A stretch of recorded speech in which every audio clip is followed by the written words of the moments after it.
The original NES Bionic Commando, of course, is not the original game. I mean, it was an arcade game before, but the NES version is without a doubt the version from the 80s that really deserves like a remake, because it has the unique enemies and the storyline and everything. It's just coherent. Everything in the game is something that you can develop and continue building on top of. Also, that's the version that I think most people remember as the cult classic. The original game has this kind of really 80s tackiness to it that we really wanted to embrace. I really like that kind of feel to it, the bright colors and the shades and everything's like the heroic guy running into the sunset in the introduction sequence, like the prologue of the game. The music of the original game is also, I mean, one of the memorable areas. One of, I think, the reasons why it's remembered so fondly. I collected all the screenshots from the original game and pixelated them so you can clearly see what kind of color scheme they were using. The colors in the original are really saturated, really high colors. The reason for this, I believe, was the fact that they needed to separate the character from the background. Everything in a 2D game is really hard to read due to the fact of low detail and really tiling textures and everything. So we wanted, of course, to keep the same style, not only because we like the actual colors, but also because we need the same kind of readability in our game. The characters in the original game was, conceptually speaking, very slimmed. They were all a bit sci-fi army style, and that's something that I wanted to, create a sort of new approach to.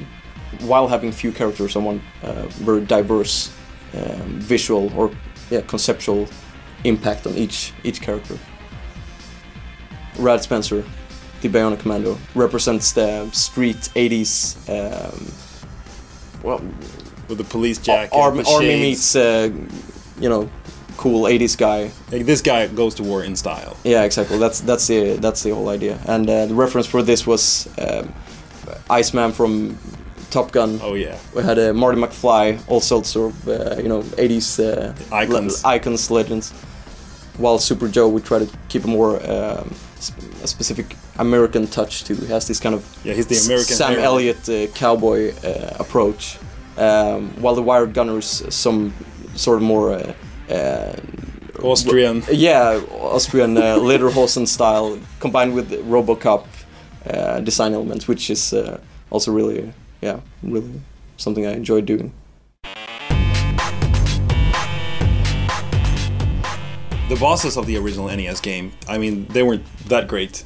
Gameplay-wise, they didn't work, really. So they had to be completely redesigned, and I mean, that ties into the visual design as well. We needed completely new bosses that really used kind of the unique mechanics of the gameplay itself. Yeah, swinging, you need to use the arm to beat the boss and kind of reveal the weak spot of the boss. And the really classic, you can only shoot the boss on the big red bulb thing.